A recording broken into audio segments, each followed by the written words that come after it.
మీరు చిన్న మొక్క వేశారు ఇంటి ముందు, మేకొచ్చి తినేస్తుంది దాన్ని. ఏం చేస్తారు? చిన్న మొక్క ఉన్నప్పుడు ఓ పెద్ద ఇనప కట్టడాన్ని తీసుకొచ్చి అక్కడ అడ్డంగా గుండ్రంగా పెడతారు. మేకొచ్చింది తిందామని రకరకాలుగా నాలుగు ఇలా పెట్టింది, అలా పెట్టింది, పైకి ఎక్కింది, కిందకి ఎక్కింది, ఇలా చూసింది, అలా చూసింది. ఎంత చేసినా ఆట అందలేదు. ఆ మేక వెళ్ళిపోయింది. ఈ చెట్టు ఏమైంది? దినదిన ప్రవర్ధమానమైంది. ఇప్పుడు పెద్ద చెట్టు అయింది.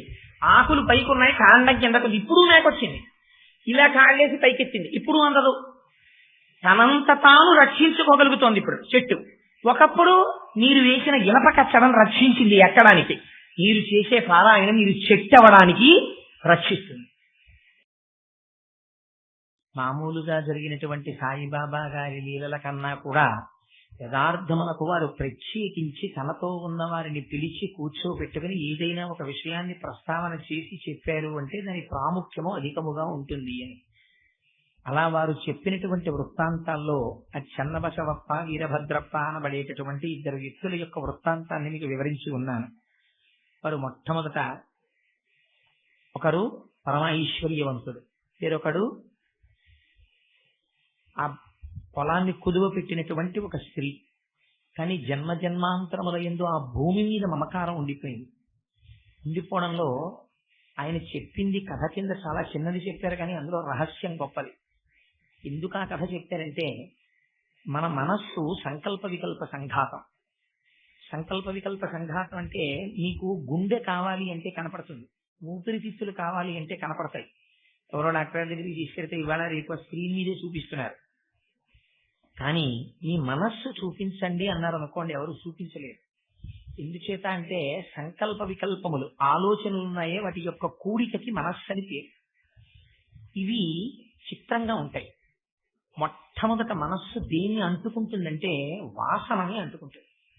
వాసన అంటే గత జన్మలలో మీరు ఏదో ఒక విషయమునందు వ్యగ్రతని పొంది ఉంటారు.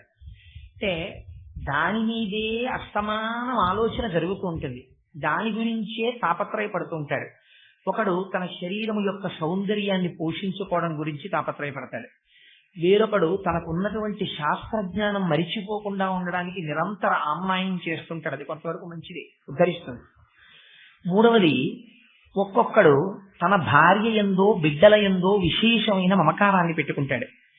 వేరొకడు తన ఐశ్వర్యమునందు మమకారం పెట్టుకుంటాడు.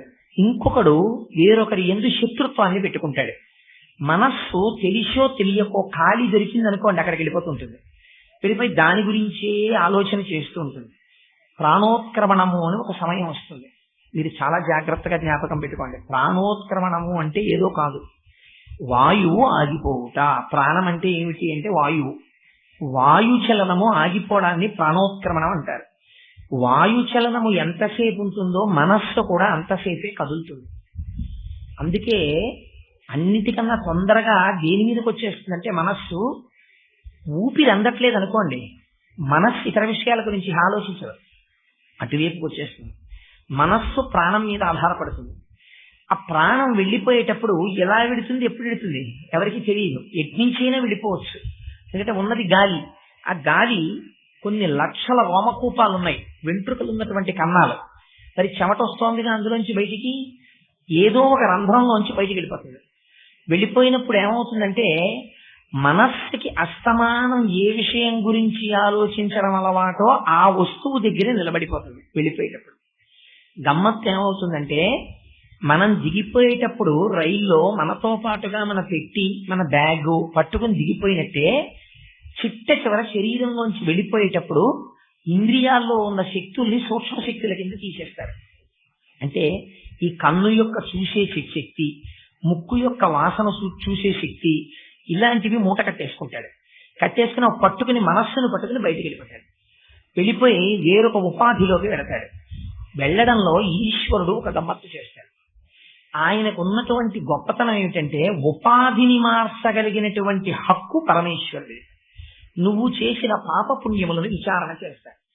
చేసి ఇంతకుముందు ఐశ్వర్యవంతుడు, ఎవరికి ఉపయోగపడలా, ఇప్పుడు నిరుపేద కింద వెళ్ళిపోయాడు.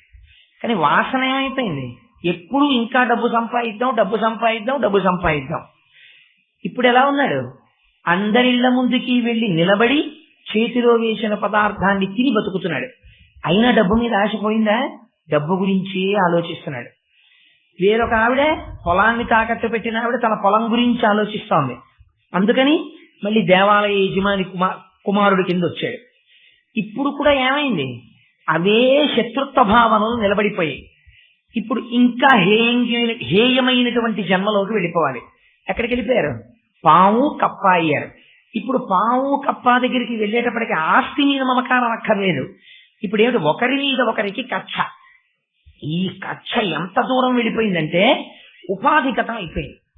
వాడి పేరు ఎత్తితే చాలు ఇంకా వాడిని మిత్రుడిగా చూడలేడు, వాడిని శత్రువుగానే చూస్తాడు. మీరు ఒకసారి చాలా జాగ్రత్తగా ఒక విచారణ చెయ్యండి.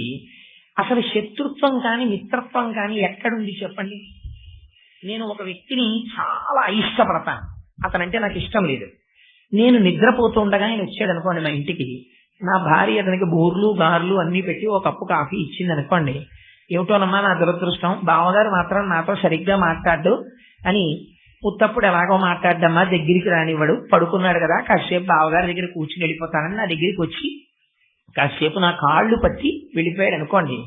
ఇప్పుడు శత్రుత్వం ఏమైనా ఉందా నాకు అతనితో? ఇది నేను లేచి ఉండగా మా ఆవిడ అతనికి బూర్లు గారులు పెట్టి కాఫీ ఇవ్వగలదా? అతను అలా మాట్లాడగలడా? నా దగ్గరికి వచ్చి కూర్చోగలడా? నా కాళ్ళు పట్టగలడా? నేను అతన్ని రానివ్వను, నా దగ్గర కూర్చోబెట్టుకొనివ్వను, వీల్లేదని చెప్తాను. అంటే జాగృతిలో శత్రుత్వం ఉంది, నిద్రావస్థలో శత్రుత్వం లేదు. మనస్సు ఉంటే శత్రుత్వం ఉంది, మనస్సు లేకపోతే శత్రుత్వం లేదు. మనస్సు అంటే గ్రహించడం. ఒకడు మిమ్మల్ని నిందిస్తున్నాడు, మీరు దాన్ని తీసుకోలేదనుకోండి, ఏమవుతుంది? వస్తుందా శత్రుత్వం? ఒకడు మిమ్మల్ని పొగిడాడు, మీరు తీసుకోలేదు, మీకు ఏమైనా దానివల్ల లేనిపోని అహంకారం వస్తుందా? రాదు. అంతే శాస్త్రంలో గమ్మత్తు. అది జయించడం రాదు, మనకి చాలా కష్టం. మనస్సువే ప్రధానమైన పాత్ర పోషించేస్తుంటుంది. మనం ఏం చేస్తామంటే అన్ని ఇతర విషయాలు చక్కబెట్టుకుంటాం, ఒక్క మనస్సుని చక్కబెట్టుకోవడం అన్న విషయాన్ని మాత్రం మనం ఎప్పుడూ చూసుకోం. బట్టల మీద కొంచెం మరకపడింది, జాగ్రత్తగా ఉతికించేసుకుంటాం.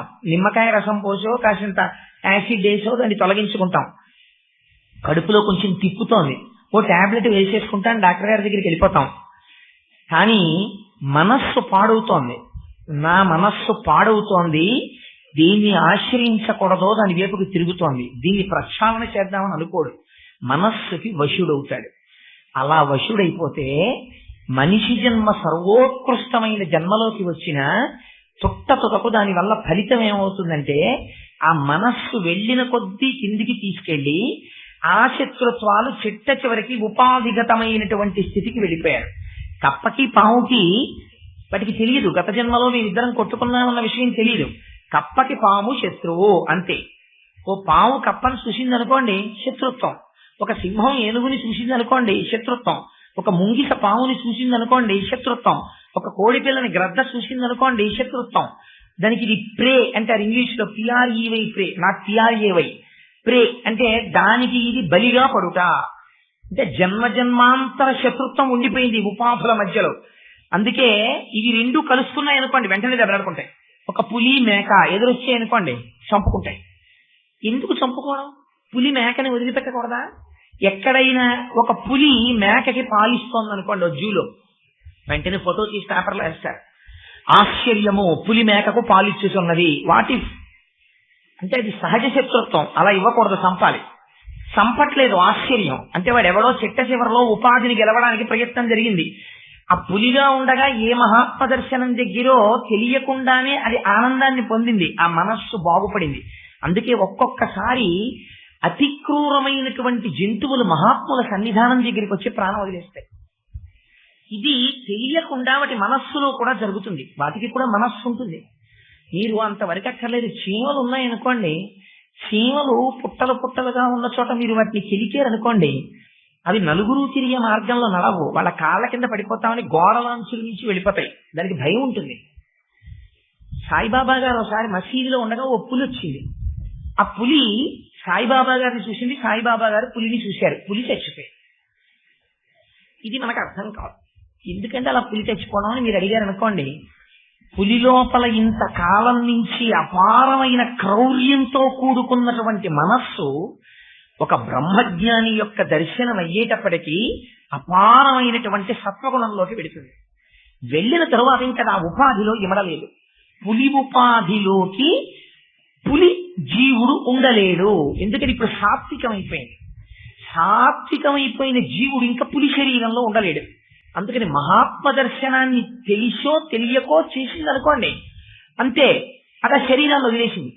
ఇంకొక స్థాయిలో ఏమవుతుందంటే అది క్రూర జంతువే. కానీ ఒక బ్రహ్మజ్ఞానిని చూసింది అనుకోండి, దానికి తెలియకుండానే దాని క్రౌర్యం అణిగిపోతుంది. అణిగిపోయి రమణ మహర్షి రాయి మీద కూర్చునేవారు. ఒక 10-15 చిరతపుళ్ళు పరిగెత్తుకుంటూ వచ్చేవి. ఎలా వచ్చేవి? తిరువన్నామలైలో ప్లేగు వ్యాధి వచ్చింది, శవాలను పట్టుకుని వచ్చేవి, పీక్కు తింటుండేవి. మహర్షి అక్కడ కూర్చుని ఉండేవారు ఓ రాయితి మీద. ఆ 12-15 చిరతపుళ్ళు వచ్చేవి. ఆయన దగ్గరున్న ఆయన పరిగెత్తుకుంటూ పోయి గుహలో దాక్కుని భగవాన్ వచ్చేయండి వచ్చేయండి అని రాయి అడ్డట్టుకునేవాడు. రమణ మహర్షి అనేవారు పులిగా పరమాత్మ. ఎందుకు భయపడ్డాం? అలా కూర్చునేవాడు. ఆ వచ్చి ఓ నమస్కారం చేసి వెళ్ళిపోయాడు. ఎలా వెళ్ళిపోతాయి? ఎలా తెలుస్తుంది నమస్కారం చెయ్యాలని? అంటే బ్రహ్మజ్ఞాని దగ్గరికి వచ్చేటప్పటికి, బ్రహ్మజ్ఞాని యొక్క ప్రకంపనలు పడేటప్పటికీ జీవులు తమ యొక్క వ్యగ్రతల్ని, రజోగుణ తమోగుణ ప్రభావాలను తగ్గిపోతాయి ఆ ఉపాధి మీద పడేటప్పటికి. అది వాళ్ళ యొక్క గొప్పతనం. అందుకే వాళ్ళ స్థితి ఇతర విషయములను బట్టి తెలిసిపోతుంది లోపల ఉన్నవాడు ఇంతటి మహానుభావుడు. అందుకే పులి బాబాగారిని చూస్తే ప్రాణం వదిలిపెట్టేసి. సరే, ఇక్కడ పాము కప్ప అయ్యారు. ఇప్పుడు వాళ్ళు పాము కప్పాలకి మేము గత జన్మలో వీరభద్రప్ప చన్నబసవప్ప అని తెలియదు. సరే, బాబా గారు వచ్చారు, ఇచ్చారు. ఇంకా ఇన్ని 3వ ఉపాధిలోకి మారిపోయారు. ఇంకా మీకు క్రౌర్యమే, వదిలిపెట్టండి అన్నారు. ఇప్పుడు వాటికి బాబా గారి భాష కప్పకి పావుకి అర్థం అవుతుందండి. పావుకి పావు భాష ఉంటుంది, కప్పకి కప్ప భాష ఉంటుంది, బాబా గారికి మనుష్య భాష ఉంటుంది. బాబా గారు మనుష్య భాషలో అరిచారు. మరి కప్పకి పావుకి ఎలా అర్థం అవుతుంది? Language is only A medium. నా భావాన్ని మీకు అర్థమయ్యేట్టు చెప్పడానికి భాష అన్నది ఒక మాధ్యమం అయినప్పుడు ఆయన ఏదో మనుష్యులు మాట్లాడే భాషలో మాట్లాడారు. అవి రెండు ఒక రకం జంతువులు కావు, 2 రకాలైన జంతువులు. ఎలా అర్థమైంది అంటే, ఒక బ్రహ్మజ్ఞాని మాట్లాడినటువంటి మాట, ఆ ఆదేశము, ఆ ఉపాధులు ఏవైనా సరే వాటి మనస్సుని కదపగలిగిన శక్తి ఉంటుంది. ఇదే శబ్ద బ్రహ్మమయి చరాచరమయి జ్యోతిర్మయి వాంగ్మయి అని. ఆ శబ్దము అటువంటి శక్తిని కలిగి ఉంటుంది. అంతే, విడిచిపెట్టేశారు. అయితే ఈ కథ ఇక్కడ వరకే చెప్పారు బాబా గారు. చెప్పి ఈ కథని మీరు బాగా జ్ఞాపకం పెట్టుకోండి అని చెప్పారు. ఎందుకు జ్ఞాపకం పెట్టుకోండి అని చెప్పడం? మనందరం కూడా మనుష్య జన్మలోకి వచ్చాం. వచ్చిన తరువాత ప్రయత్నపూర్వకంగా మనుష్యుడన్నవాడు చెయ్యవలసినటువంటి పని ఒక్కటే ఉంది. మీ మనస్సు మీ ప్రయత్నం లేకుండా మీ భార్య యందు ఉంటుంది. మీ మనస్సు మీ ప్రయత్నం లేకుండా మీ బిడ్డల యందు ఉంటుంది. మీ మనస్సు మీ ప్రయత్నం లేకుండా మీ ఆస్తిపాస్తుల యందు ఉంటుంది. ఉండకూడదు అని గృహస్థాశ్రమంలో ఉన్నవాడికి ఎవ్వరూ చెప్పలేదు. గృహస్థాశ్రమంలో ఉన్నవాడికి భార్య యందు మనస్సు ఉండకూడదు, బిడ్డల యందు మనస్సు ఉండకూడదు, ఐశ్వర్యమునందు మనస్సు ఉండకూడదు అని చెప్పలేదు శాస్త్రం. గృహస్థాశ్రమంలోకి ప్రవేశించి 2 ధర్మములను ఏకకాలమునందు కలగలుపు చెయ్యకూడదు. నేను ఒక గృహస్థాశ్రమంలో ఉన్నాననుకోండి, నేను గృహస్థుగానే బ్రతకాలి. నేను గృహస్థాశ్రమంలో ఉండి ఒక బ్రహ్మజ్ఞానిలా బ్రతుకుతాను అన్నాను అనుకోండి, దానివల్ల బాధపడే వాళ్ళు ఎవరంటే నా భార్య బిడ్డలు బాధపడతారు. అలా కలకలుపు చెయ్యకూడదు. గృహస్థుగా ఉండాలి. అయితే మరి గృహస్థాశ్రమంలో ఉండి తరించడం ఎలా? ఒక సులభ మార్గం చెప్పారు. ఏం చేస్తావు? ఏది చేసినా నమః చేసుకో అన్నారు. అందుకే ఇది నేర్పడానికే మనకి నామాలు వచ్చాయి. ఎన్ని నామాలు పెట్టి పిలిచినా మీరు ఎవరిని పిలుస్తారు? మీరు ఎవరిని పూజ చేస్తున్నారో ఆయన పిలుస్తారు. పిలిచి ఏమంటారు? ముందు ఓం పెడతారు, చివర నమః పెడతారు. ఓం కేశవాయ నమః, ఓం నారాయణాయ నమః, ఓం మాధవాయ నమః. ఇది తెలియకుండా మీరు చేస్తున్నారనుకోండి, ఫలితం ఉండకపోదు, ఉంటుంది. కానీ రావలసినంత ఫలితము మీకు అందదు. ఎందుకన్నది? ఓం అంటే అకార ఉకార మకారముల చేత మీకు భగవంతుడికి ఉన్న సంబంధమును అనుసంధానం చేస్తున్నారు. నమః చెప్పి ఇదేది నాది కాదు నీది అంటున్నారు. నా భార్య యందు నాకు ప్రేమ ఉండొచ్చు. ఆనుకూల్యవతి అయినటువంటి నా భార్యని నాకు కటాక్షించి నేను ఈశ్వర మార్గములో నడవడానికి కృప చేసిన ఈశ్వర నీకు నమస్కారము అన్నాను అనుకోండి. ఇప్పుడు నా భార్య యందు ప్రేమ ఎటువైపు నుంచి వచ్చేదిగా మారిపోయింది. ఎన్ని పంపులైనా ఉండొచ్చు ఇంట్లో, ఓవర్ హెడ్ వాటర్ ట్యాంక్ ఒక్కటే ఉంటుంది. ఊళ్ళో పంపులు ఎన్నైనా ఉండొచ్చు, కొళాయి చెరువు ఒక్కటే ఉంటుంది, పంపింగ్ స్టేషన్. అలాగే మీ మమకారం ఎన్ని వైపులకైనా వెళ్ళొచ్చు. నా కొడుకు బాగా చదువుకుంటున్నాడు, ఈశ్వరానుగ్రహము. నా కొడుక్కి ఒక మంచి కాలేజీలో ఇంజనీరింగ్ సీట్ వచ్చింది. నా కూతురు ఒక మంచి సంబంధం కుదిరింది, ఇది ఈశ్వరానుగ్రహము, ఒక మంచి సంబంధం కుదిరింది. నా భార్య నా యందు ప్రేమతో ఉంటుంది, ఇది ఈశ్వరానుగ్రహము, నా భార్య నా యందు అత్యంత ప్రేమతో ఉంటుంది. నేను ఒక ఫ్లాట్ కొనుక్కుంటున్నాను, ఇది ఈశ్వరానుగ్రహము, సర్వేశ్వరుడు వసతి గృహే అని సంకల్పం చెప్పించడం ఇష్టం లేక నన్ను ఒక సొంత ఇంటిలోకి ప్రవేశపెడుతున్నాడు. నాకు ఒక మంచి స్నేహితుడు దొరికాడు, ఇది ఈశ్వరానుగ్రహము, నాకు ఒక సత్సంగము దొరికినది. ఇప్పుడు ఏం చేస్తున్నావు? అన్నీ తీసుకెళ్లి ముందు ఆ మాట చేర్చుకుంటున్నావు, ఈశ్వరానుగ్రహము చేత, ఈశ్వరానుగ్రహము చేత, ఈశ్వరానుగ్రహము చేత.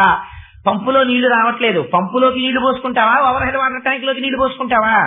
పంపులో నీళ్లు పోయావు, ఓవర్ హెడ్ వాటర్ ట్యాంక్ లో నీళ్లు పోస్తావు. నీకు ఏదొచ్చింది ఎటువైపుకి తిప్పాలి? మనస్సుని ఈశ్వరుడి వైపుకి తిప్పాలి.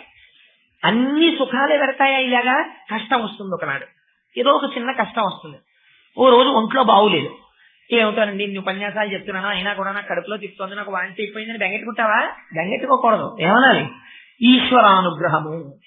ఏమో ఏం జరగవలసిందో, ఏ అనారోగ్యం రావలసిందో సర్వేశ్వరుడు నేను ఈ కార్యక్రమంలో ఉండబట్టి, అయ్యో పాపం వీడు మళ్ళీ ఉపన్యాసం చెప్పుకోవాలి కదా అని నా యందు అనుగ్రహించి కడుపులో తిప్పి వాంతులు మాత్రమే అయ్యేట్టుగా నన్ను అనుగ్రహించినాడు.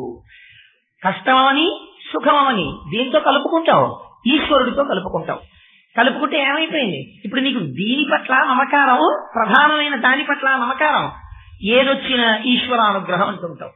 ఇప్పుడు ఆఖరణ నీకు శరీరంలో కష్టం వస్తోంది, ప్రాణోత్క్రమణ సమయంలో, ఈశ్వర ఇది నేను భయంకరంగా తట్టుకోలేను, నువ్వే రక్షించు అని నీ మనస్సు ఆయన దగ్గరికి వెళ్ళిపోయింది. వెళ్ళిపోతే ఏమవుతుంది?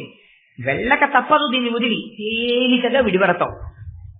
వెళ్ళిపోయేటప్పుడు కూడా ప్రార్థన ఆయన మీదే జరుగుతోంది. ఇప్పుడు ఏమవుతావు? ఇంకొంచెం ఉత్కృష్టమైన స్థితికి వెడతావు.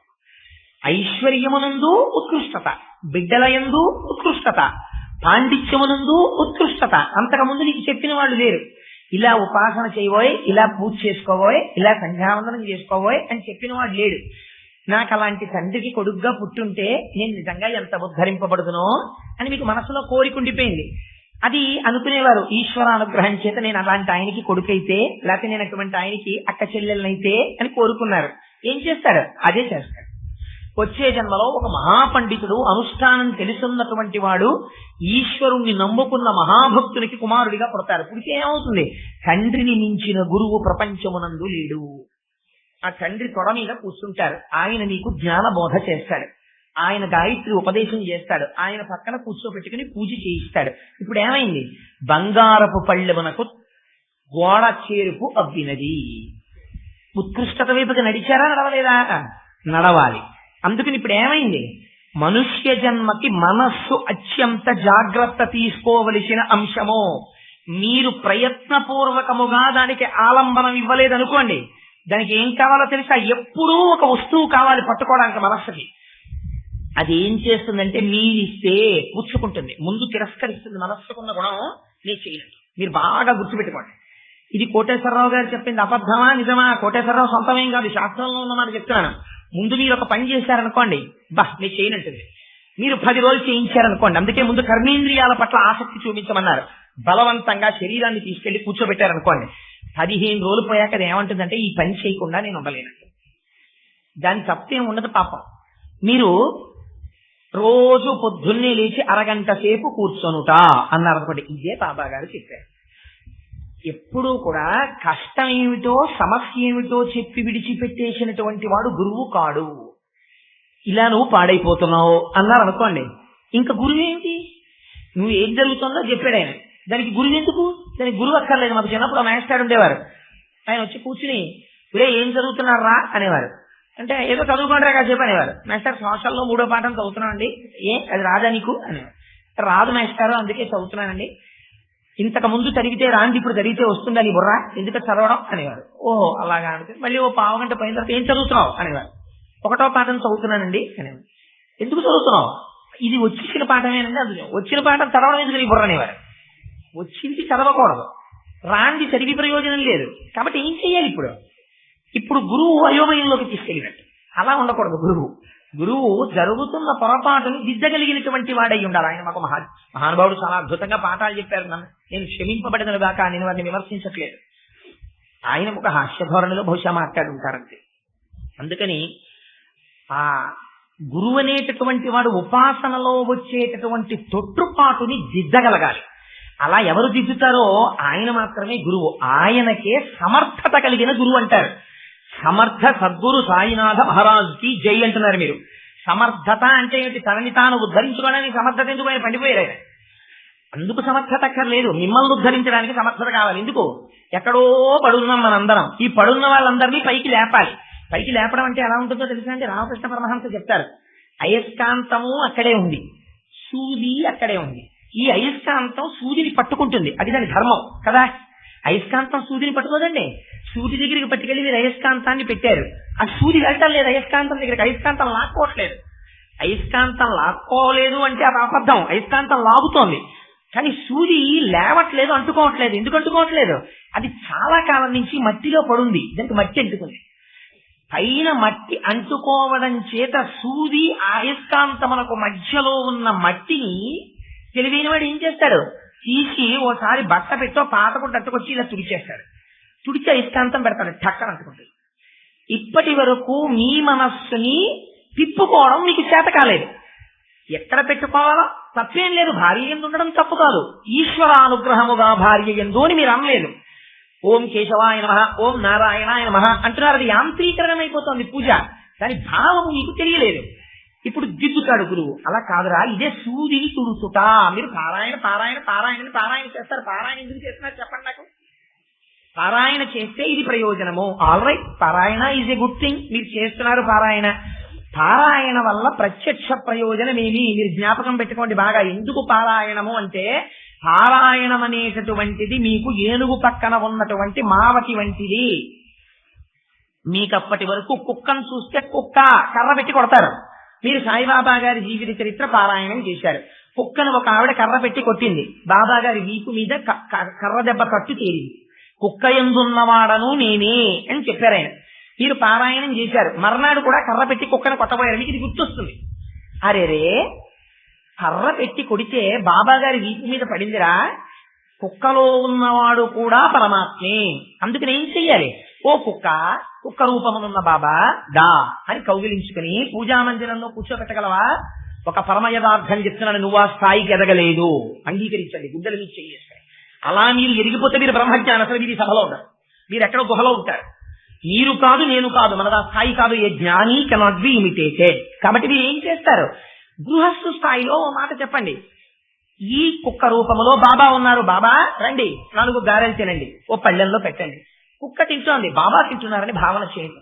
బాబా కాసేపు విశ్రాంతి తీసుకోండి అని చెప్పండి. లేనిపోని భేషజాల జోలికి వెళ్ళకండి. మీరంత స్థితికి ఎదిగారు, లేకపోతే బాబా అనుగ్రహించదలుచుకున్నారు.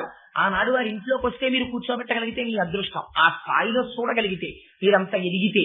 లేని నాడు కనీసం ఏమైంది? ఇంతకు ముందు కర్ర పెట్టి కొట్టిన వారు ఇప్పుడు కర్ర పెట్టి కొట్టారు, గారె ముక్క పెడతారు. ఎందువల్ల ఇప్పుడు పారాయణం పనికొచ్చింది మీకు? ఏనుగు పక్క మావటి అని ఎందుకన్నాను?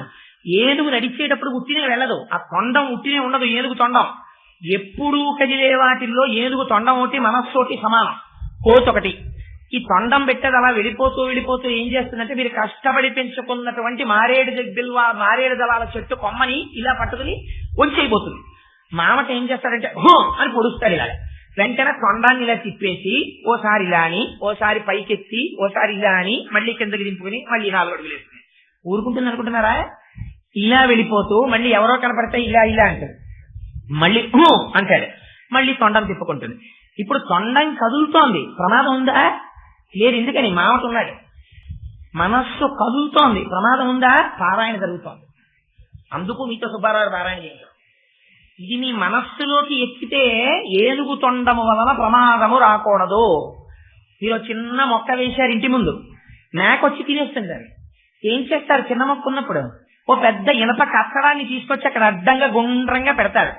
మేకొచ్చింది తిందామని రకరకాలుగా 4 ఇలా పెట్టింది, అలా పెట్టింది, పైకి ఎక్కింది, కిందకి ఎక్కింది, ఇలా చూసింది, అలా చూసింది. ఎంత చేసినా ఆట అందలేదు. ఆ మేక వెళ్ళిపోయింది. ఈ చెట్టు ఏమైంది? దినదిన ప్రవర్ధమానమైంది. ఇప్పుడు పెద్ద చెట్టు అయింది. ఆకులు పైకి ఉన్నాయి, కాండం కిందకు. ఇప్పుడు మేకొచ్చింది, ఇలా కాళ్ళేసి పైకెత్తింది. ఇప్పుడు అందదు. తనంత తాను రక్షించుకోగలుగుతోంది ఇప్పుడు చెట్టు. ఒకప్పుడు మీరు వేసిన ఇనప కచ్చడం రక్షించింది ఎక్కడానికి. మీరు చేసే పారాయణం మీరు చెట్టు అవ్వడానికి రక్షిస్తుంది. అందుకని ఎందుకు పనికొస్తోంది? బాబా చరిత్ర చదవడం దానికి పనికొస్తే, అందుకే అజ్ఞానమును నా పారాయణము నిర్మూలిస్తుందని బాబా చెప్పారు. అజ్ఞానమును నిర్మూలించుట అంటే చీకటి నుండి వెలుతురులోకి ముందు తీసుకొస్తుంది. తీసుకొచ్చిన తరువాత ఇప్పుడు మీ మనస్సుని ఎప్పుడూ అలా చంచలంగా ఉంచి ఎప్పుడూ మాట్లాడపడమే, అలా ఉండకూడదు. ఒకటి చెయ్యాలి. ఏది అసలు చెయ్యాలో బాబా తన జీవితంలో చెప్పారు. ఒకసారి మనిషి అన్నవాడు తప్పకుండా చెయ్యవలసినటువంటి విషయాన్ని, ఏది చేస్తే వాసనలు వెంట తరుముకుంటూ వచ్చి మిమ్మల్ని పాడు చెయ్యకుండా ఉంటాయో, మీరు ఉద్ధరింపబడతారో, అటువంటి ఒక అద్భుతమైన రహస్యాన్ని బాబా చెప్పారు. ఎక్కడ చెప్పారు చెప్పండి? మసీదులో రాధాబాయి దేశ్ముఖ్తో చర్చ జరిగి వెళ్ళిపోయిన తర్వాత హేమాద్రి పంత్ వచ్చి, ఇవాళ నా జీవితంలో పరమ ప్రాముఖ్యమైన రోజు బాబా, ఈ అనుగ్రహము నా యందు ఎల్లకాలము ఇలాగే ఉండాలి అంటే చాలా ఎందుకని అందుకున్నాడు. దాని ప్రయోజనం ఏమిటో హేమాద్రి పంత్ ఎందుచేత అంటే అది అందరి ముందు చెప్పారు బాబా గారు. కానీ ఒక్క హేమాద్రి పంతే దాన్ని బాగా అందుకోగలిగాడు. గురువుకి తేడా ఉండదు. గురువు మేఘం లాంటి వాడు. మేఘం ఇలా పైకి వస్తుంది, వచ్చినప్పుడు వర్షిస్తూ ఉంటుంది. అయ్యో పాపం వీళ్ళందరూ ఉపన్యాసం చెప్పుకుంటున్నారు, వింటున్నారు, ఇక్కడ కురవద్దు మనం, అది అక్కడ అలా పచ్చగడ్డి మీద కురుద్దాం బాగా పెరుగుతుంది అని అక్కడ కురవకుండా ఉండదు, అంతటా కురుస్తుంది. మేఘము అంతటా కురిసిన వర్షపు జల్లు మీద పడితే జిల్లేడాకులు రాలిపోతాయి. మిగిలిన చెట్ల ఆకులు కొత్త కొత్త ఆకులేసి చెట్టు వృద్ధిలోకి వస్తుంది. అదేంటి, ఒకే వర్షజలం ఒక చెట్టు ఆకులు రాలిపోతున్నాయి, మిగిలినవి చెట్లు పెరుగుతున్నాయి. మిగిలిన వాటిని పోషిస్తోంది, ఒకదాన్ని నశింపచేస్తోంది. ఒకే గురువు ఒకే స్థాయిలో అందరికీ అర్థమయ్యేటట్టు చెప్పడానికి ప్రయత్నించినా ఇందులో కొందరు ఉద్ధరింపబడతారు, కొందరు మరింత పాషండులు అవుతారు. ఎందుకు అవుతారు? అది గురువు దోషం కాదు, అందుకునేటటువంటి వాడి స్థాయిలో దోషం. రామకృష్ణ పరమహంస ఒక మాట చెప్తారు. మేకు ఒకడు తెస్తాడు, సుత్తి ఒకడు తెస్తాడు, మేకుని గోడలో పెట్టి కొడతాడు. కొంచెం గుల్లగా ఉన్న గోడలో మేకు దిగుతుంది, పాషాణమైన గోడలోకి మేకు దిగదు, మేకు వంగిపోతుంది. గురువు ఎంత కష్టపడి బోధ చేసినా నీ మనస్సుని నువ్వు రాజస తామస గుణములతో మాత్రమే పోషించినప్పుడు, అహంకార మమకారములు మాత్రమే దానికి నువ్వు అలవాటు చేసి ఉన్నప్పుడు, ఎంతమంది ఎన్ని చెప్పినా నీ మనస్సులోకి ప్రవేశించవు, నువ్వు మారవు, నువ్వు పతనము వైపుకే నడిచి వెళ్ళిపోతావు. నీకు దిగాలంటే, నీ మనస్సు మారాలంటే గోడ గొల్లపడినట్టు నీ మనస్సుని సాత్వికం వైపు చేసుకోవడం నీ బాధ్యత. ఎలా సాత్వికం చేసుకుంటానండి? అహంకారాన్ని విసర్జించడానికి ప్రయత్నపూర్వకంగా మహాపురుష దర్శనం చెయ్యాలి, దేవాలయ దర్శనం చెయ్యాలి, తీర్థయాత్ర చెయ్యాలి, పుణ్యనదీ స్నానం చెయ్యాలి, ఓర్మి వహించాలి. అదే సామూరి చేస్తే గురువాక్యము నీకు అర్థమవుతుంది. అందుకే మసీదులో అంతమంది మధ్యలో చెప్తే హేమాద్రి పంతుకి బాగా అందింది. అందుకే ఒక్క హేమాద్రి పంతుని ఉద్దేశించి మాత్రమే మిగిలిన విషయం బాబా గారు చెప్పారు. అది ప్రధాన ప్రసంగం రాధాబాయి దేశ్ముఖ్తో అయినా అనుషంగిక ప్రసంగం హేమాద్రి పంతుతో జరిగింది. గురువు శిష్యుల్ని ఉద్ధరించడంలో ఒక శిష్యుడు ఎలా ఉద్ధరింపబడతారో మీరు గమనించాలి. గమ్మత్తేమిటో తెలుసా అండి? అసలు రాధాబాయి దేశ్ముఖ్తో మాట్లాడుతున్నప్పుడు హేమాద్రి పంత్ అక్కడ లేడు, శ్యామ ఉన్నాడు. శ్యామ దగ్గర ఈయన విన్నా ఈయన కదిలిపోయాడంతే. ఈయన రాధాబాయి దేశ్ముఖ్తో మంత్రోపదేశం గురించి చెప్పిన మాటలు విని బాబా గారు అన్నారు, హేమాద్రి పంత్ నీకు ఇవాళ ఒక గొప్ప విషయం చెప్తున్నాను, చాలా జాగ్రత్తగా విను. మనస్సే కదా పాడు చేస్తోంది, మనస్సే కదా సంకల్ప వికల్ప సంఘాతం, అదే కదా నేను ఈడ్చేస్తోంది, దానికి నీకు నేను ఒక తేలిక మార్గం చెప్తాను, అర్థం చేసుకో. ఇది రామకృష్ణ పరమహంస చెప్పారు, ఇది పెద్దలందరూ చెప్పారు, అదే సాయిబాబా గారు కూడా చెప్పారు. ఏం చెప్పారంటే, నీ మనస్సుని మొట్టమొదట నువ్వు గమనించడం మొదలుపెట్టు.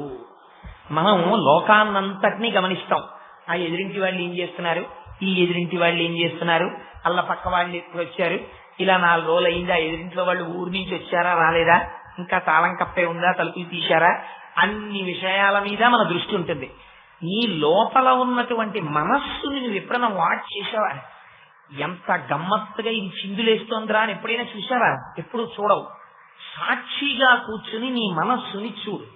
చూసి నీ మనస్సుని నన్ను ధ్యానం చెయ్యడంలో పెట్టు తీసుకొచ్చు. ఏం చేస్తావు? ఆయన అన్నారు, 2 పద్ధతులు చెప్పారు. ఆకారము లేని స్వరూపాన్ని ధ్యానం చెయ్యని చెప్పారు. అనగానే మనకు ఇబ్బంది వస్తుంది. మొదట్లో సగుణ నిర్గుణ సాతృప్తిదా ప్రోక్త మనీషిభి సగుణ రాగ్విసేవ్యా నిర్గుణాకుడు విరాగిభి అంటారు వ్యాస భగవానుడు దేవి భాగవతంలో. అసలు ఏ ఉపాధి లేకుండా అంతటా నిండిపోయినటువంటి పరబ్రహ్మాన్ని జ్ఞానులు ఉపాసన చేస్తారు. మనం అలా చేయలేము. ఎందుకంటే దేన్ని ఉపాసన చేయాలంటే అని అనుమానం వస్తుంది. అందుకు వచ్చే నామరూపాలు. అందుకని ఏదో ఒక భగవన్మూర్తిని ముందు మీరు ఉపాసన చేయడం మొదలు పెడతారు. ఆ మూర్తిని ధ్యానం చేసి నిలబెడతారు. దాన్ని ధ్యానం చేయడం అంటే ఏంటి? చాలా జాగ్రత్తగా జ్ఞాపకం పెట్టుకోండి ఈ విషయాన్ని. ధ్యానము అంటే ఏమిటో తెలుసా అండి? ఇవాళ చాలా మంది దాన్ని చాలా తేలిగ్గా వాడేస్తారు. ఏం చేశారండి అంటే, ఓ 1/2 గంట ధ్యానం చేశానండి అంటారు. ధ్యానం అంటే ఏమిటో తెలుసా? ఒక చెరువు దగ్గరికి మీరు వెళ్ళారు.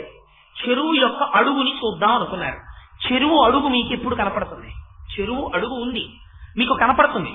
కానీ కనపట్టలేదు. ఇప్పుడు ఎందుకు కనపట్టలేదు? పైన ఉన్న నీళ్లు కదులుతున్నాయి. ఇప్పుడు ఆ నీళ్లు కదులుతుంటే మీరు ఓ ఇలా ఇలా ఇలా ఇలా ఇలా చూస్తే కనపడుతుందా? కనపడదు. మీరు ఏం చెయ్యాలి తెలివైన వారైతే? ముందు చెరువులో ఉండేటటువంటి అలల కదలికని ఆపాలి. దేని వల్ల కదులుతోంది చూడాలి. అటువైపు నుంచి మోటారు నుంచి నీళ్లు పడుతున్నాయి, దానివల్ల కదులుతోంది. మోటార్ ఆఫ్ చేయి. ఆఫ్ చేస్తే ఒక 10 నిమిషాల తర్వాత నీళ్లు నెమ్మదించి అలలు లేకుండా అయిపోతాయి. ఇప్పుడు మీరు ఒడ్డున నిలబడి లోపలికి చూడండి, అడుగు కనపడుతుంది. నేను ధ్యానం చేశానంటారు. ధ్యానం అంటే ఏమిటో తెలుసా అండి? మీరు ముందు కూర్చోగానే ముందు శరీరాన్ని చాలా సౌకర్యవంతమైనటువంటి రీతిలో కూర్చోపెట్టడం అలవాటు చేయాలి. మొదట్లో ఏం చేస్తుందంటే మొరాయిస్తుంది. ఇలా కూర్చో అంటే కాసేపు ఇలా అంటుంది, కాసేపు ఇలా అంటుంది. అసలు మొట్టమొదటిగా వాడు అంటాడు, నేను అలా కూర్చోలేనండి, మీరు ఎలా కూర్చుంటారండి అంటాడు. పోయింది అక్కడే. అసలు కూర్చోడు. కూర్చున్న తర్వాత నిటారుగా నిలబెట్టాలి శరీరాన్ని. వెన్నుపాముని, కంఠాన్ని, శిరస్సుని ఏకకాలమునందు ఒకేలా ఉంచాలి. ఉంచి ఇప్పుడు I'm sitting in a quiet easy position, నాకేం కష్టం లేదు, నేను చాలా హాయిగా ఉన్నాను అని భావించాలి. మీరు ముందు మనస్సుని గెలవడానికి మనస్సుతోనే మొదలెట్టాలి. దానికి ఎప్పుడు సుఖం కావాలి. నేను సుఖంగా ఉన్నాను. మీరు ధ్యానం అని వెంటనే సాయిబాబా గారిని ధ్యానం చేయడం మొదలెట్టారు కూడా పోతుంది. దానికి ఇష్టం ఏంటది? దానికి సాయిబాబా గారు అంటే ఇష్టమా? దానికి ఇష్టం లేని సబ్జెక్టులలో ఒకటి. నేను అలా అన్నానని మీరు క్షమించండి, అదొక్కటే దానికి ఇష్టం ఉండదు. మీరు ఇలా మొదలు పెట్టగానే అది ఎక్కడికి వెళ్ళిపోతుందంటే, నిన్నను మనం అప్పు చేసి పప్పు కూడా క్యాసెట్ తెచ్చుకున్నాం, ఎప్పుడు వేసుకుందాం ఈ క్యాసెట్ అని ఆలోచిస్తుంది. ఇక్కడ కూర్చోవడం ఇలాగే కూర్చున్నారు, కానీ ఎక్కడున్నారు? అప్పు చేసి పప్పు కూడా క్యాసెట్ ఎప్పుడు వేసుకోవాలో దగ్గర ఉన్నారు మీరు. అది వెళ్ళిపోతుంది మనస్సు, దాన్ని చించలం. అందుకని దేన్ని చూడాలంటే మనస్సునే చూడాలి. తిరుగు, నీ ఇష్టం, ఓకే ఆల్ రైట్, తిరిగి ఎక్కడ తిరుగుతావు? ఒక 5 నిమిషాలు వదిలేదు. ఫ్రీగా పిల్లాన్ని వదిలేసినట్టు వదిలేస్తారు. వదిలేస్తే అది తిరుగుతుంది. అప్పు చేసి పప్పు కూడా క్యాసెట్ దగ్గరికి అక్కడికి. ఇంకా తిరుగుతావా అని అడగండి అంటుంది. చాలా తెలివైన పిల్లల్లాగా ఎందుకు తిరుగుతానో అంటుంది. అయితే కాసేపు బాబా గారిని చూడు అనండి. అందుకు దీపం పెడతాను. దీపం టక్కని కాన్సెప్ట్ కంటిని పట్టుకుంటుంది. మీరు దీపం అలా చూసి కళ్ళు మూసారనుకోండి, దీపం ఇలా కదులుతూ కళ్ళల్లో కనపడుతుంది. మీరు బాబా గారి మూర్తి మీద దృష్టిని కేంద్రీకరించారనుకోండి, మొట్టమొదట్లో 3 ఉంటాయి. జ్ఞాత, బాగా జ్ఞాపకం పెట్టుకోండి, ఇది బాబా గారు మనకు అందించినటువంటి అమృత ఫలం. ఇది ఈ వైపుకి మీరు వెళ్ళనంత కాలం ఎన్ని పారాయణలు చేసినా మెట్లు ఎక్కనట్టే, కింద నించున్నట్టే. ఒక్కొక్క మెట్లు ఎక్కండి, ఆయన అంత కష్టపడుతున్నందుకు సుబ్బారావు. ఏమిటా మెట్లు అంటే జ్ఞాత, నేను ఒకడను కూర్చుని ధ్యానము చేయుచున్నాను. రెండవ వారు ధ్యానము చేయబడుతున్నవాడు. ఎవరు? బాబా గారు. ఆయన్ని నేను ధ్యానం చేస్తున్నాను. చేస్తున్నదేవి ధ్యానము. నేను ఆయన గురించి కూర్చున్నాను ఇక్కడ, ఆయన ఆలోచించడానికి. 3 ఉంటాయి. అలా కూర్చోండి. కూర్చుని ఒక 5 నిమిషాలు అలాగే అట్టెడుతుంది ఇట్టెడుతుంది, మళ్ళీ తీసుకురండి. You watch it. ఎస్, జారిపోయిందిరా మళ్ళీ అంటారు. వెళ్ళిపోయింది, మళ్ళీ రైతు బజార్కి వెళ్ళిపోయింది, ఆఫీస్కి వెళ్ళిపోయింది, ఎక్కడికో పోయింది. మళ్ళీ నువ్వు వెళ్ళిపోయావే, ఆల్రెడీ నేనేం బెంగెట్టుకోవట్లేదు. గురువులు ఎప్పుడు దెబ్బలాడరు తెలుసా అండి, నిజాయితీతో ఉండమని చెప్తారు. వివేకానందుడి దగ్గరికి వచ్చి అడిగారు పరమహంస, చేశావా ధ్యానం అన్నారు. ఏం చేయని ధ్యానం? అది ఆ పక్కన కొట్లో, కమ్మరి కొట్లో ఎవడో ఇనపదాని మీద సుత్తి పెట్టి కొడుతున్నాడు. ధన్ ధన్ ధన్ ఒక నిర్ణీతమైనటువంటి సమయం తర్వాత మళ్ళీ ధన్ అని చప్పుడు వస్తుంది ఆ సుస్థి తిప్పడంలో. ఆ ధన్ అన్నప్పుడు ఇప్పుడు ధన్ అంటుందని పెడుతోంది నా దృష్టి అన్నారు. అంటే రామకృష్ణ పరమహంస అన్నారు ఆ ధన్ మీద దృష్టి కేంద్రీకరించారు. ముందు దాన్ని వెళ్ళనివ్వండి. వెళ్ళిపోయావా పోలే నేనేమీ అన్నా. వెళ్ళావు కదా, పోయావు రైతు బజార్కి, కొనేసావా కూరలు దా, మళ్ళీ కాసేపు చూడు బాబా పాదాలు అనండి, మళ్ళీ పారిపోతుంది. ఆల్ రైట్ 10 నిమిషాలు చేయండి. వెక్స్ అయిపోతే లేచిపోండి, వెక్స్ అయిపోయి కూర్చోకండి, లేచిపోండి. అలా అలా అలా అలా అలా మీరు ధ్యానం చేయడం మొదలెట్టారనుకోండి, కొంతసేపటికి అది అంటుంది అబ్బా అలా తిరగడం కన్నా ఇదేమిటో అలా అక్కడ చూసిన వస్తువుని కళ్ళు మూసుకుని మళ్ళీ చెప్పు అన్నారు అనుకోండి. ముందు పాదానికి కుడి పాదం ఎడం పాదం, మనం ఇటు కూర్చుంటాం ఆయన అటు కూర్చుంటారు కదా, పాదాలు ఇలా పెట్టినప్పుడు ఆయన పాదాలు బొటన వేలు దగ్గర నుంచి వేళ్లు కిందకుంటాయా పైకుంటాయా, ఈ పాదం ఇలా తిరుగుతుందా ఆ పాదం అలా తిరుగుతుందా అనుమానం చేస్తుంది. చూపించండి.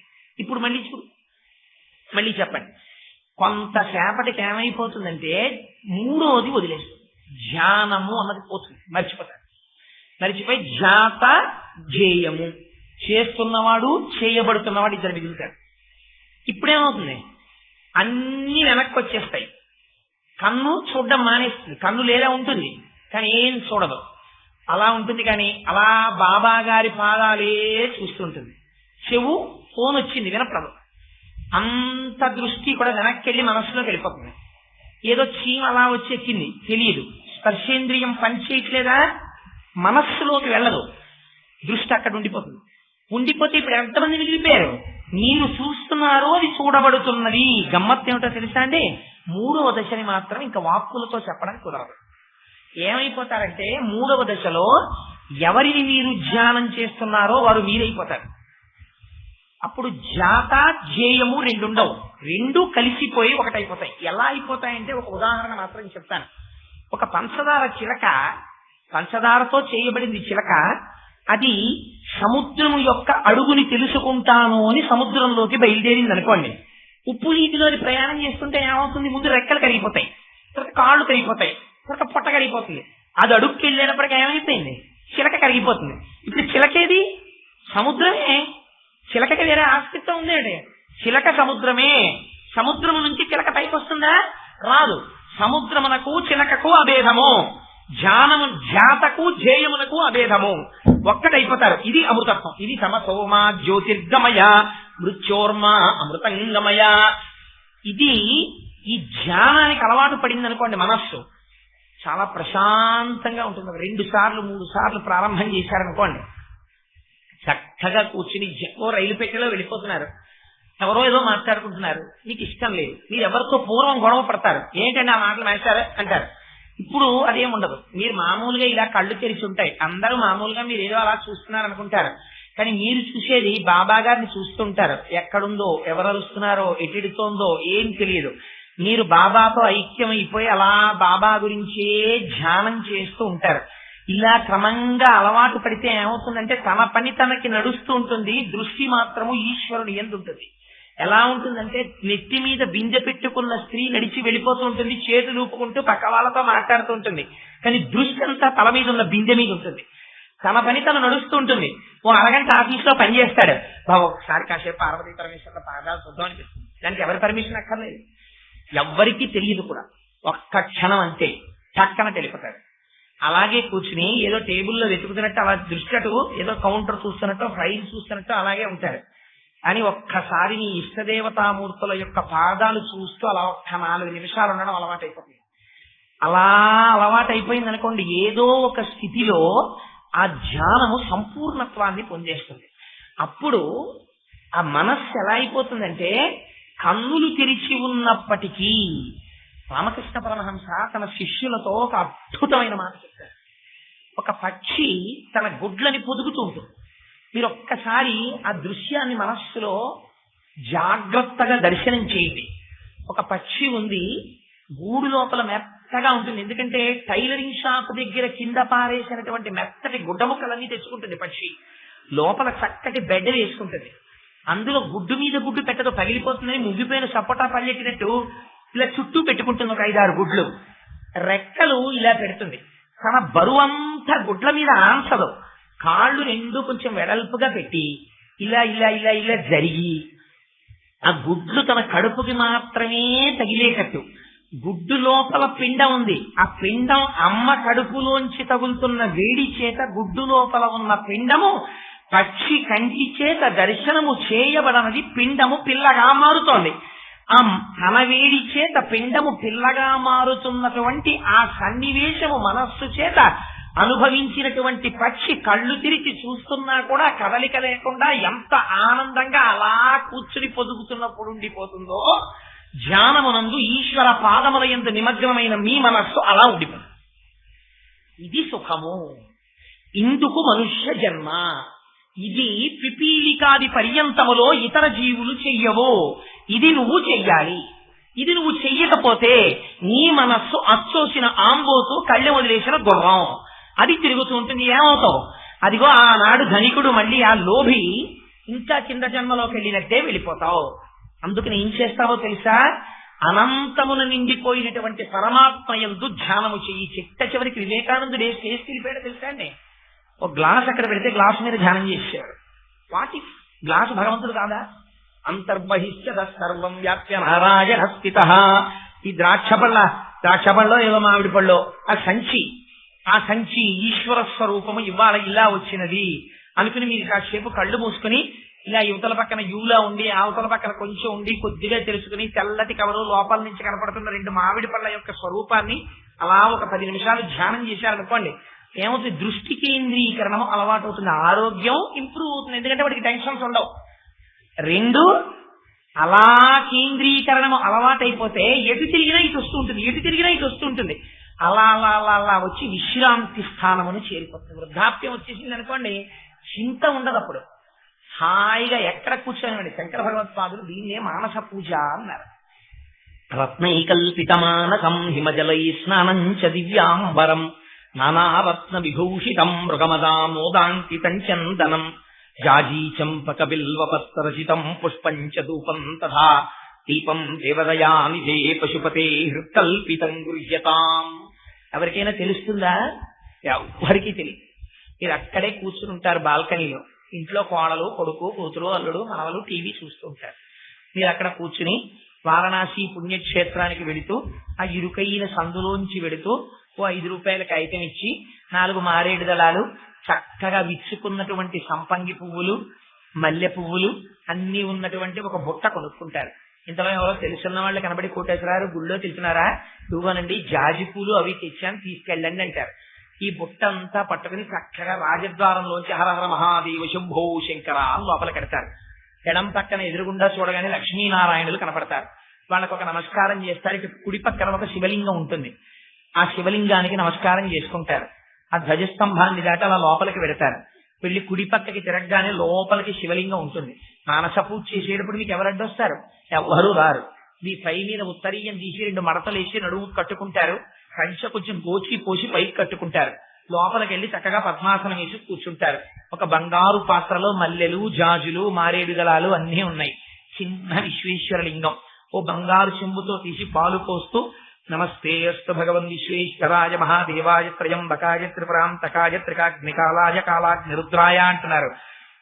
ఆ పాలిలా కారిపోతుంటే లోపల నుంచి నల్లటి శివలింగం కనపడుతోంది. తదనంతరం శుద్ధ జలంతో అభిషేకం చేశారు. బంగారు పాత్రలోంచి జాజి పూలు తీసి ఇలా వేస్తుంటే మంచి వాసన. ఇలా పువ్వులు 5-6 పువ్వులు కలిసి శివలింగం మీద పడి జొల్లి పడిపోతున్నాయి.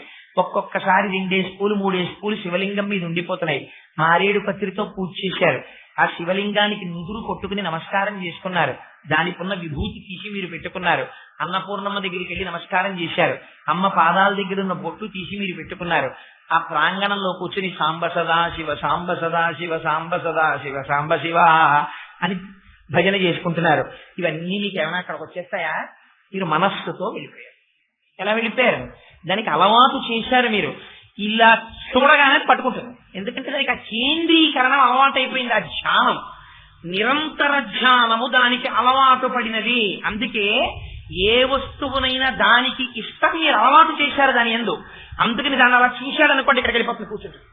అందులో వాడి ముందు ఇలా చూస్తాడు, తర్వాత వెళ్ళి ఆవేం చేస్తుంది, గబగబగబ తినేస్తుంది ముందు, తర్వాత ఎక్కడికో వెళ్ళి విశ్రాంతిగా కూర్చుంటుంది. ఎవరు రారు, నన్ను ఎవరు కొట్టరు అనుకుంటుంది. అక్కడికి వెళ్ళి కూర్చుంటుంది. కూర్చుని హాయిగా తను కడుపులో తినేసినటువంటి ఉండ కింద తినేస్తుంది, గడ్డి సరిగ్గా కొరక్కుండా. ఇలా అంటుంది. ఆ ఉండ చిత్రంగా మళ్ళీ ఇలా కంఠంలోంచి నోట్లోకి వస్తుంది. మీరు ఎప్పుడైనా నెమర వేసుకుంటున్నప్పుడు చూడండి, ఆవు ఎంత సంతోషంగా ఉంటుందో.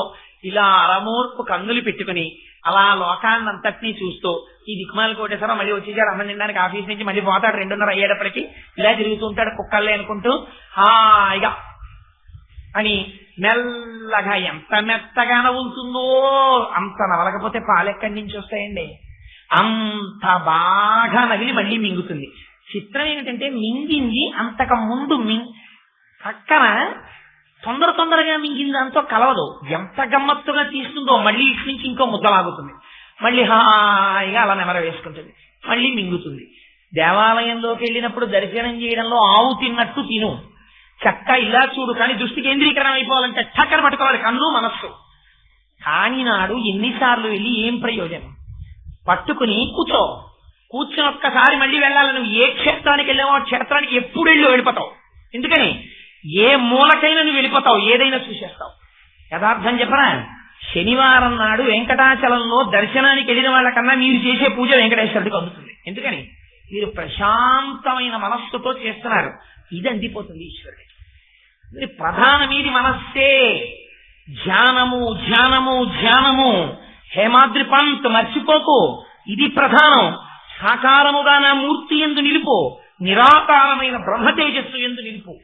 నీకు పైనున్న తొడుగు శరీరం తీసేస్తే, నేను కప్పుకున్న తొడుగు తీసేస్తే, రెండిటిలో ఉన్నవి జ్యోతులే, అనంత ప్రకాశమే, ఒకే ప్రకాశం. ఆ ప్రకాశాన్ని నువ్వు ధ్యానం చేయలేకపోతే తొడుగుని ధ్యానం చేయి. బాబా అన్న ఒక మూర్తిని ధ్యానం చేయి. చేస్తే నువ్వు మనుష్య జన్మలోకి వచ్చినందుకు ఉద్ధరింపబడతావు. లేకపోతే ప్రతిదీ నీకు బరువు, బాధ, ఉపశాంతి అన్నది ఉండదు మనస్సుకి. ఎందుకుండదు? ఆ మనస్సుకి నువ్వు ఆలంబనం ఇవ్వవలసిన దాన్ని ఇవ్వలేదు. అక్కర్లేని వస్తువులన్నీ ఇచ్చావు, అవన్నీ జగత్తులో వెళ్ళిపోయేవి. శాశ్వతత్వం లేనివి ఇచ్చావు, అందుకే ఇది అలా తిరుగుతూనే ఉంటుంది. దానివల్ల కొట్టుకుంటూనే ఉంటావు. ఎంత గొప్ప విషయాన్ని చెప్పారో చూడండి. రామకృష్ణ పరమహంస ఈ విషయం చెప్పి పక్షి ఉదాహరణ చెప్పి, అలాంటి పక్షిని చిత్రం గీసి తేగలవా అని అడిగారు. చిత్రం గీయడం అంటే గుడ్లు పొదుగుతున్న పక్షిని ఎవడైనా చిత్రం గీస్తాడు.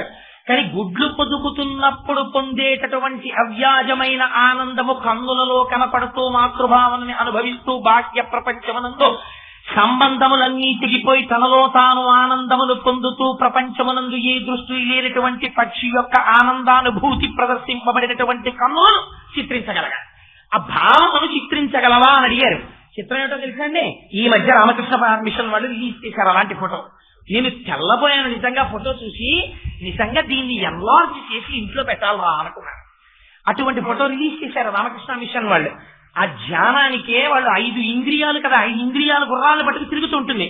5 చేతులతో దీపాన్ని కాపాడుకుంటున్నట్టుగా ఒకటి వేశారు ధ్యానానికి. ఎక్సలెంట్ ఫోటోస్ రిలీజ్ చేసింది ఈ మధ్య రామకృష్ణ మిషన్. నేను ఎందుకు చెప్తున్నానంటే ఇదే బాబా గారు చెప్పారు. ధ్యానము, ధ్యాత, ఛేయము, ఈ 3 పోవాలి, ఒక్కటిగా నిలబడిపోవాలి. ఇందుకు హేమాద్రి పంత్ నువ్వు మనుష్య జన్మలోకి వచ్చినందుకు ఇది చేయి, నేను సంతోషిస్తానని చెప్పారు. తప్పకుండా బాబా మీ ఆశీర్వచనం ఉంటే నేను ఎందుకు చెయ్యలేను, నేను చెయ్యగలనన్నారు. అందుకే బాబా జీవిత చరిత్ర రాసే అదృష్టం ఎవరికి ఇవ్వబడిందో తెలుసా అండి? హేమాద్రి పంత్కి ఇచ్చారు. అందుచేత నేను ఎందుకు చెప్తున్నానంటే ఈ మాట, ఒక గురువు అనేటటువంటి వాడు ఒక సమర్థ సద్గురు సాయినాథ మహారాజ్ కి జై అంటున్నారు. మీరు ఎలా గురువు సమర్థ సద్గురు అని అడిగారు అనుకోండి, మిమ్మల్ని ఎవరైనా సాయిబాబా గారు ఇది దృష్టాంతం చెప్పగలగారు. గురువు తాను ఉద్ధరింపబడిన వాడు, తాను మోక్షస్థితిని పొందినవాడు. కానీ మరి ఎందుకు ఉపాధిలో ఉన్నాడు? మిమ్మల్ని ఉద్ధరించడానికి చంచలమైన మీ మనస్సు యొక్క చాంచల్యమును పోగొట్టడానికి ఆయన ఉపదేశం చేశారు. ఎంత గొప్ప ఉపదేశం చేశారో చూడండి. ఇది మీరు పట్టుకోవలసింది పారాయణం. ఇది జీవగర్ర, ఇది అమృత బిందువు. దీన్ని నాలుక మీద వేసుకోవాలి. వేసుకుంటే మనుష్య జన్మ యొక్క ప్రయోజనం తెలుస్తుంది. ఎంత ఉపనిషత్ సారాన్ని చెప్పారో చూడండి మహానుభావుడు. సరే, అందుచేత మనస్సు యొక్క బలహీనత అనేటటువంటి కోణాన్ని స్పృశించారు. మీరు ఇవ్వలేదనుకోండి ప్రయత్నపూర్వకంగా, దేన్ని పట్టుకుంటుంది? జగత్తుని పట్టుకుంటుంది. జగత్ అంటే ఏమిటి? వచ్చిపోయేది ఏది చెప్పండి? ఈశ్వరుడు తప్ప మిగిలినవండి. ఇదే ధుని.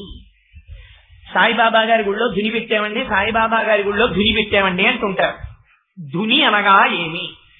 ధుని అనగా అగ్నిహోత్రము. అది ఆరదు. ఇప్పుడు మనం అగ్ని కార్యము అని చేస్తారు. ఒక యజ్ఞం చేశారనుకోండి, ఒక యాగం చేశారనుకోండి, పూర్ణాహుతి అని చేస్తారు. పూర్ణాహుతి అంటే ఆ క్రతు అక్కడతో పూర్తయిపోతుంది. పూర్తయిపోయినప్పుడు ఏం చేస్తారంటే, యథార్థంగా అయితే ఆ సృక్కు అని ఉంటుంది, ఆ నేతిని వేసేటటువంటి సాధనం, పెద్ద సృక్కు తీసుకుని ఆ సృక్కుని పూర్ణాహుతి చేసేవాళ్ళు ఇలా పట్టుకోవాలి. పట్టుకుంటే పూర్ణాహుతి సామాను అని పట్టుకొస్తారు. అదో గొప్ప విచిత్రం.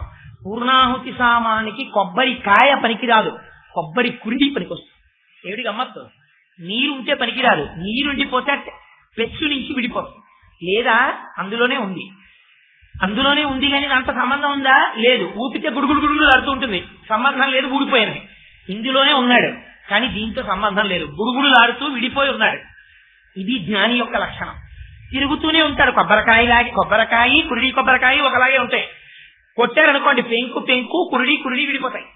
కొబ్బరికాయ కొట్టారనుకోండి, మీరు కోరం పెట్టి పొల్లది పెట్టి కోరాలి, కోరితే కానీ ఊరు రాదా కొబ్బరి, అంటుకుంది పెంకుకి. అంటే ఏమిటి? ఎందుకని? నీరుంది, ఇంకా అజ్ఞానం ఉంది. అందుకని జీవుడు భగవానుడు జీవునకు బ్రహ్మమునకు భేదం ఎరగక అజ్ఞానము చేత దేహముతో తాదాత్మ్యమును పొందాడు. పూర్ణాహుతికి పనికిరాదు, నైవేద్యానికి పనికి వస్తుందంటే.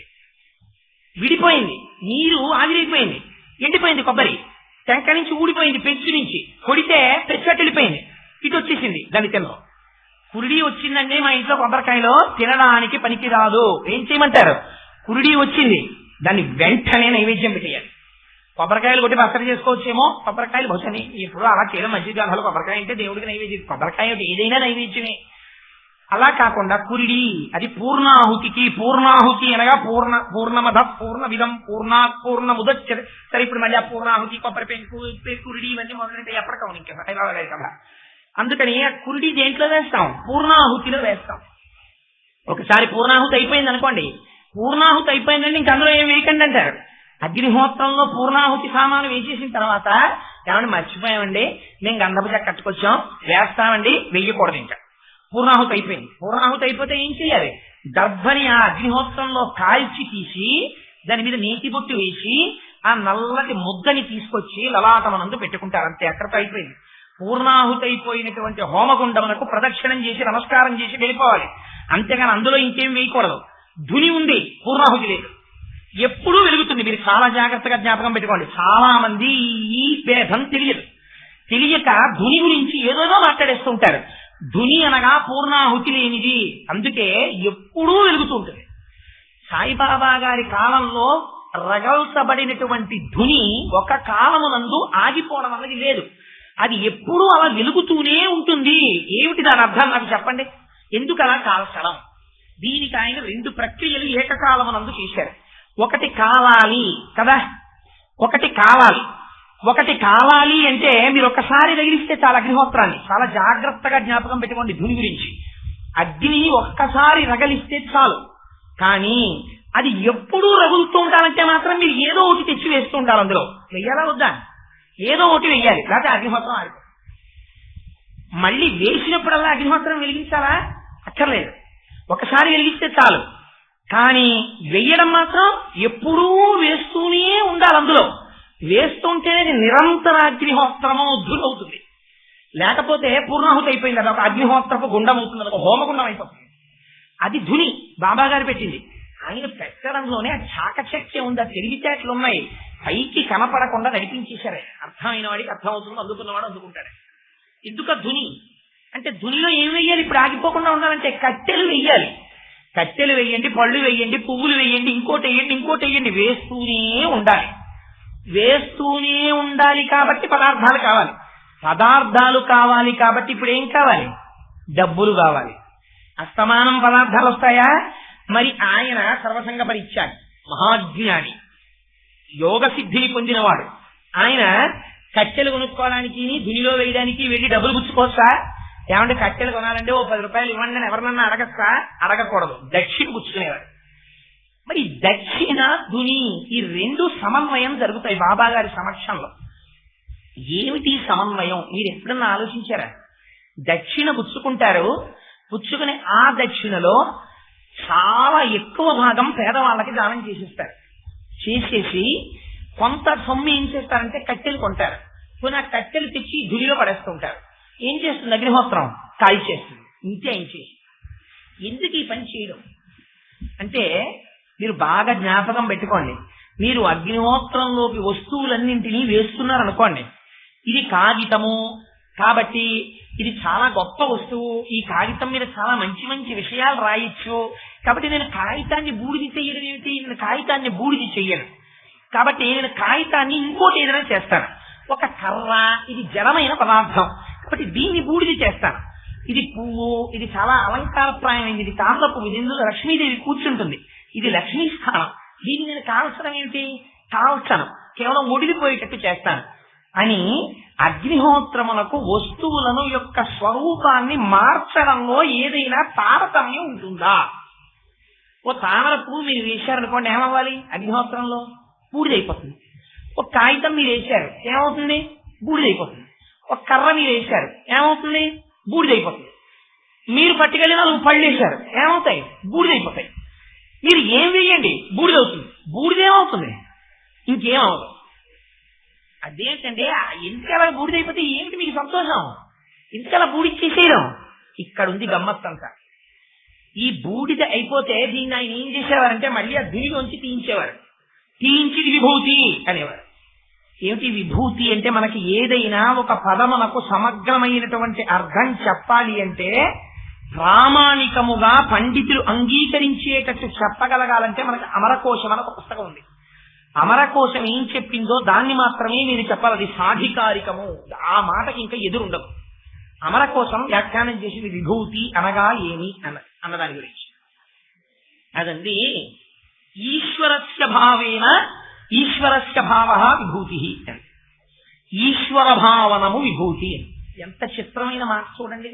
ఇది చాలా జాగ్రత్తగా గమనించండి. అందుకే సుబ్బారావు అన్నారు, ఉగాది నాడు అందరికీ విభూతి ప్యాకెట్లు పంచిపెడుతున్నామండి, సంవత్సరాలు కదా అన్నారు. ఈశ్వరస్య భావనమే విభూతి అంటే మనము చూస్తాం, బ్రహ్మజ్ఞాని చూస్తాడు. ఏమిటో తెలుసా అండి తేడా? చాలా జాగ్రత్తగా గమనించండి ఈ విషయాన్ని. మీరు శ్రద్ధగా వింటే సాబూరి ఉన్న వాళ్ళకి అర్థం అవుతుంది, లేని వాళ్ళకి అది అర్థం అవదు. విభూతి అనగానేమి అనగా ఈశ్వరస్య భావనము. ఈశ్వరస్య భావనం అనగానేమి అంటే ఇప్పుడు నేను మామూలుగా ఇలా చూశాను అనుకోండి, భిన్నత్వం గోచరిస్తుంది.